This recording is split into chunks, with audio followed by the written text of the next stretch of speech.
Welcome back. We've now been joined by our guest, Abib Gajo, who's a public affairs analyst. You're welcome to the studio, sir. You're welcome, Olamide. Compliment of the season. I wish you the same. You're welcome back. Thank you. I'm sorry we had to cut your holidays short. Honestly. Apologies, but thank you for coming. And the results are terribly bad. We have to manage and I can imagine. maneuver to enter. But I thought there's actually train, for access, and the president even declared it to be free from 21st to 4th of January. You didn't consider using that? Yeah, I consider it, but it's fully booked. Anytime you check, it's fully booked. We don't know who are those booking it. Who are booking it. So, anyways, you're welcome once again. Thank you. All right, viewers, we're reminded that this is a segment where our phone lines are open for you to now call in and make your contributions known. So, talking about the festivity of the season, there's a breaking story that made Christmas a Black Christmas for people of Plateau State. And it's been on all of the headlines since Sunday. It happened on the eve of Christmas. And it's been on the headlines since Monday. In fact, that's what we literally woke up to see on Monday morning. And there's this one that says on the Punch newspaper, it says, outrage as Plateau massacre claims 150, over 10,000 displaced. And somebody said, I lost my father, 10 other family members to attack. That's just photographer. President orders killers arrest. Can Northern Governors Elder Saraki condemns attack. In fact, the front page, if you look at the front page of the paper, you find vehicles that have been burnt, people that have been displaced. I watched a report yesterday and I saw the way people were literally wailing for their loved ones. It was supposed to be a season of festivity where people are celebrating. Now, what do you make of all of this, especially because there's an alleged letter that was sent ahead of time to the same community that they were coming to attack? Well, first of all, I really sympathize with the people of Plateau State and the people of Nigeria, more especially northern Nigeria, where all these attacks have been happening all the time, constantly. You see, Christmas attack started way back, I think, with Kabiru Sokoto, the bomb Madala. That I think is Equa Church, ba? Yes, Equa Church. Yes. So since then, he was not arrested. Later, they said they have caught him in Taraba. They brought him back to Abuja. This and that. They charged him to court. Up till date, nothing happened. There is so many attacks that need to be investigated. Even when the president gives order to arrest or to, they will not. Nobody is being arrested. Nobody is being investigated. Nobody is being charged to court, and there is no judgment against those who take life, those who shed blood, those who destroy property. It's so unfortunate. And honestly, I sympathize with the people of Plateau State. I think more especially Bariki-Ladi, where the killings happen. And you see, period to eve of the election, I think in the eve of the election, the Security Joint Task Force went round to show force with their armored vehicles, hillocks, men, anti-riot, what they call it, ammo, and so on and so forth. Almost like over 200 men and vehicles. You understand? Yes. They went round Plateau State, and a letter came from the assailant, said, we are coming to attack you. Whether the state government, the federal government, the local government, the security agencies, and so on, nobody did anything, nobody take action. That letter supposed to be an intel You understand? Yes, sir. But nothing happened. Everybody was careless until it happened. And now they start coming out and start defending themselves. Defend what? You put people on your behalf, to act on your behalf. The Commissioner of Police in Plateau State is answerable to the Inspector General of Police in Abuja. Civil Defense also, DSS also report to the headquarters. So all the security agencies and orders is coming from the Commander-in-Chief, but they will, I think it's a political or it's a careless order to me. You understand? Of course. It's a careless order, since that order cannot protect life, and that order to investigate and arrest will not bring back the life of those people that have been taken. Plateau, Benue, Kaduna, Niger, Zamfara, Kebbi, Sokoto, all these places are flashpoint. This is where they need to concentrate. This is where they need to put more effort to secure life and property. You understand? A life that you cannot create, don't take it. Exactly. You understand? Now we have a president commander-in-chief who gives order to his commanders, and carelessly nobody follows the orders. You know, military follow orders. Of course. Police follow orders. And nobody will come out and tell us there is no police division in Barikin Ladi.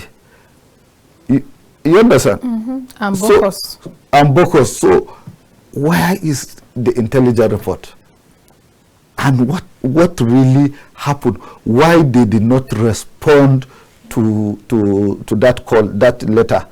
You understand? Of course. Or even if they did not respond to that letter, when they got a district court order, they should supposed to swing into action Immediately. To save life. I think one of the headlines of the paper said that the attackers operated for over 48 hours. Can you imagine? And no police officer, no military, no civil defense at all can protect people in Plateau State. Is so unfortunate. In fact, when I want to talk about security, it makes me even feel the government is too disgusting to even govern the people. I listened to the governor. The governor was like, he is more of handicap. They are sitting and watching, having information. People came from with bike, move from here to here. You understand? And nothing happened. The governor buried, according to him, he buried 50 people. In fact, 60. Later, it escalated to 150. In fact, different figures have been emanating from observers and the police. They have different figures. But then there's this excerpt on the front page of Voice of Liberty newspaper that says, perpetrators of Plateau killing, fields won't escape justice. Perpetrators of Plateau killings field won't escape justice. That's coming from President Bola Tinubu. And it says, President Bola Tinubu has condemned heinous and brutal attacks in Bokos and Barikin Ladi local government areas of Plateau State, which resulted in the tragic loss of many lives, assuring that perpetrators will face justice. Now, from Plateau State Governor Mofang, now he's saying terrorists freely occupying 64 communities and schools. Looking at this statement, looking at the order that has been given, what do you think? Do you think that these orders and all of that will make any impact when it comes to securing the lives of the people of Plateau State, especially knowing that Plateau State is a place that has so far suffered ethnicity and different other kind of war? So what do you make of this? this order that's been given, do you think it has in any way, it's going to hold water in any way or make any difference? Well, you put it as order, but it's not an order. It's just a mere political statement. Because where is the commander-in-chief? Where is he? He's currently in Lagos. He's somewhere enjoying himself. But he's been holding meetings and meetings. You can't hold meeting without a result on security issues. You understand? During festive, they need to tighten security all over the world. That's the practice. You understand? The man is in Lagos. Things are happening. He failed to come. He failed to go and sympathize with people. He need to go and see with his own eyes and get brief from the governor, from the local government chairman, and also from the victim. He need to hear from them. That's what President Obasanjo did when that thing happened. He dealt with everybody. He removed the governor. Whether you call it constitutionally or unconstitutionally. But when you are fighting terrorists, you are fighting corruption, you don't follow the procedure. You take a necessary action. But it's unfortunate. Obasanjo settled that problem. After Obasanjo, it reoccurred during Eradua. Eradua put a lasting solution, but because he is late and it has been abandoned, the security, because there is one thing that Eradua did. None of the president of Nigeria did that. He called all the service chiefs. He said, why police will not work with military, or the military will not work with but the DSS, or DSS. Isn't that what President Bola Tinubu too did when he just came into office? The first day he resumed he did not do that. He called for all the service chiefs and was asking for synergy between them. You see, that is why I say some of the we have passed lamentation, and what the president is saying is a lamentation. Okay. You understand? We have passed that level. All what we need is action and how to protect the life and property, and arrest the culprit and hand over them to the necessary security, the security agencies, to more especially the police, to investigate and charge to court. But now we are dangling with figures. One life is equal to 1,000 life. If you are capable of taking one life, you are also capable of taking 1,000 life. So that is why we need to get these people arrested and prosecuted and charged to court, and court should execute all of them. All of them. You understand? Of course. Eradua sat with those security. He said, I want you to cooperate with my own order and instruction. None of them have any order or instruction to do something until it comes from the commander-in-chief, the NSA, so that everybody will obey. But how can you get an intelligence report you are not sharing with people with other, more especially the divisional police officer? If you got that information, that intelligence report, he needs to swing into action. You understand? Of course. Get mobilization from Plateau Command. Get the DSS to investigate where are these people coming. Who are these people? They need FIB You understand? To identify those people, because FIB had data of all those criminals, and they have been arresting them, you understand, and prosecuting them. So these are the things we are saying. Let them spread the security agencies, you understand, in a flashpoint. Military, more especially whether the military or the Air Force, they have been making constantly mistake. If you did not die in the hand of bandits or terrorists or gunmen, you will die in the hand of security agencies.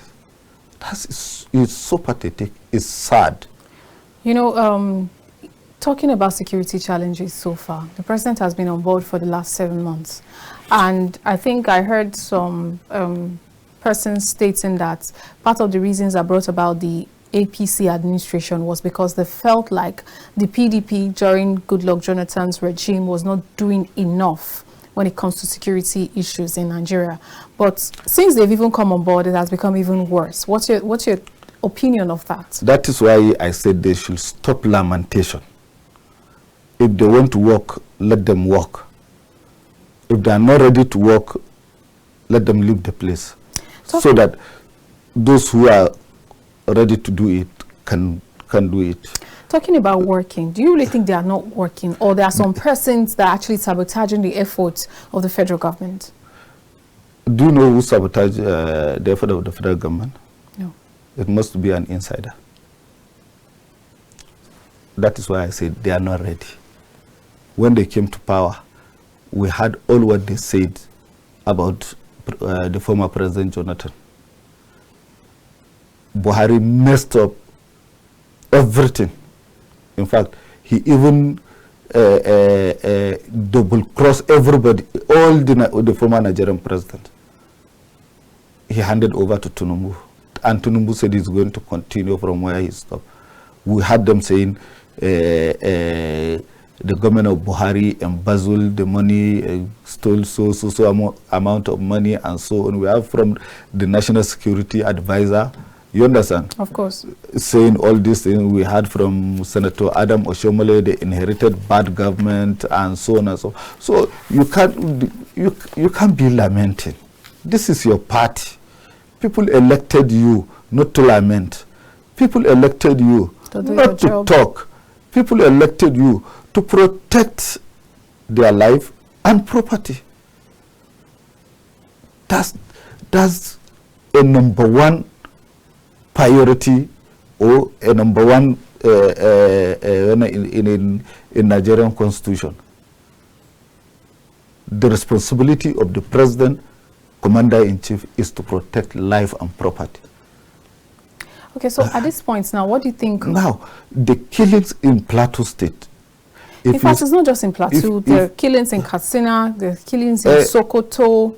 I mentioned all the flashpoint, but the one in Plateau State is just like we are watching what is happening in Palestine, in Gaza. You see people are dying, old women. You know, Palestine and Gaza is even a different ballgame, because it's a battle between two different people compared to these ones that were attacked. Also, this one, they are from the same people. They are the same people. Those people did not come from somewhere. They live in Plateau State. They reside in Plateau State. So you will see babies. They are occupying you will see babies like in Gaza. They kill babies. They burnt the school and the hospital. They burnt all the infrastructure and everything. This is a massacre. I had so many people, more especially the former Deputy Inspector General of Police, who's supposed to be in the forefront of helping the security agencies with his own vast knowledge and intelligence about the security, but we had him saying that it's all about land grabbing. Why are you pushing blame to to other side. There is nothing like land grabbing. You understand? Of course. The people, the native that are there is their own land. You understand? The farms are theirs. Of course. And the people they claim to be fighting with them, they also have their own businesses. They are accusing Fulani people or Fulani headsmen or so on. But even them, they have their own business because rearing cows is a business. Of course. A big one for that matter. So how can police and DSS will not have an information or intelligent report exactly or how to manage or curtail or foil the attack, but nothing happened. Why? These are the questions we are asking Mr. President, who is lamenting, because he is still lamenting and he is going to continue lamenting without any action. All right. Looking at, because there's this, as part of the headlines, they said the government operated unhindered for over 48 hours. Let's talk about our response actions. How swift our security agents actually respond to this kind of calls of distress and all of that. Do you think we're lacking behind when it comes to maybe our mode of communication? Because they said they operated, well, according to Amnesty International, an alleged statement that the gunmen actually attacked and operated unhindered for over 48 hours. What's your take on that? My take still remains the same. You understand? Amnesty International for coming up with this information, definitely they are on ground and they have seen what happened. So nobody will dispute their own source of information. You understand? Because they are on ground. But those who remain in their offices and in their houses, enjoying their Christmas, eating and drinking and whining, you understand? Of course. Celebrating and dancing, and will not have this kind of information. So how to curtail it is one of the solutions. But you can't stay away and say the things must work because you have told somebody to do it. It can't. There must be a supervision. It's just like we handed over KAFTAN security for you. You understand? So definitely every day you must watch and see what is going on from the gate, even before from the gate, from the street, up to inside the KAFTAN. You understand? Of course. You have to make sure everything is in order. But for our president and commander-in-chief with his commanders, I don't see them as people who will curtail or will put end to these attacks and terrorism. All right. Let's stay clear of the security issue and talk about the economy for a little bit. We see the economic situation of the country, the current cash scarcity and the dollar rate. As a BDC expert, what do you think of the current dollar rate? Do you see a projection that the dollar is going to drop to 750 before the end of this year? We hope so. And how much is it currently pegged at? We hope so. That's what Nigerians are praying. To reduce or to crash the foreign exchange and make Naira valuable. Well, how much is it currently pegged at? Currently, according to the President Commander-in-Chief who presented the budget, is 750 officially. Even interbank is over 750. Okay. So tell me, is it possible? It's up to you. You can tell the market. You can tell what the market looks like, the dwindling, everything and everything. You see, a business is not like that. Okay. You understand? Business is all about operating a business and getting profit from the business, and government also benefit from that profit you earn or the sales you make by collecting tax. There is a multiple taxation, but if you look at the present budget 2024, you see the revenue stands as 18 trillion. Yes. How much is debt servicing? 21 point something trillion. So we are operating on loss. Yes. The crude was benchmarked as 77. And we have seen the rascality of the National Assembly during defense of the budget. Did you say rascality? It's rascality. What we want is not what they are giving us. Now, so away from hope, let's talk about reality. Yeah, that's the 750 before the end of this year. We have just 4 more days to go. Yes or no? No. Okay, now you're being real. Okay. No, it's not going to be realistic based on the government projection, and also you see they are doing all these things. They are not carrying the business people along. Yes, and the local people along. Okay. They will just sit down. Maybe they are a consultant or somebody will just sit down and start writing. And when you get to the National Assembly, you will hear another padding. The budget was padded and so on and so forth.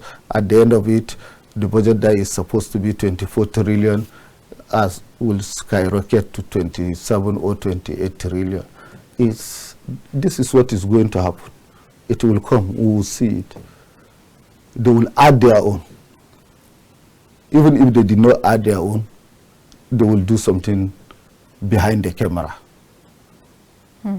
We have seen them singing for hope to the president in the National Assembly when he went to present the budget. But but Nigerians don't see hope. All right. They see hopelessness. Okay, we have 3 more minutes, but before we go, I want you to comment on the Wike-Fubara feud that is currently going on and the peace pacts that they had to sign at the Aso Rock. What's your take on it? That's a very dangerous trend. Very, very. Okay.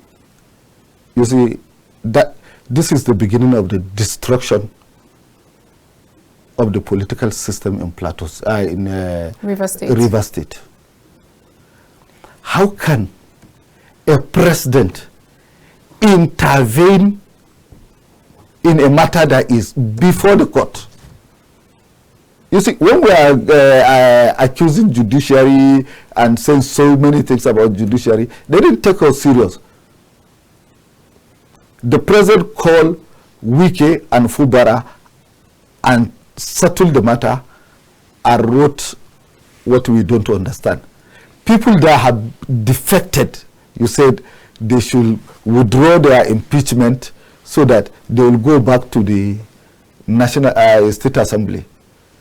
If they go back to assembly, in which platform? Since their seat is being declared vacant by the speaker and by the order of the court. You understand? Of course. By the order of the court. And you said they should go and withdraw all of them. How can you vacate a court order? How can you reverse? But you know, there are conversations, so they don't want it to become a national issue. So he has already nationalized it. You understand? So you don't think it's a good idea that he had to intervene to nip it in the bud before it becomes a national conflagration? No, you see, this all politics is local. Okay. You understand? They have to play it locally. All right. They have leaders in Ghana, but Wike, this is his end. All right. He want to celebrate, he want to enjoy, he want to show, he create controversies, he is doing so many things in order to frustrate people. That's dangerous. And I want to advise Fubara. Okay. He should stand firm for those who elected him. Those lawmakers, they have gone. INEC should conduct another election. All right. He should focus on his work and as a governor of the state, to deliver his own promises. All right. Thank you very much, Habib Gajo, Public Affairs Analyst. We really appreciate you for your time today. You are welcome. Thank you so much.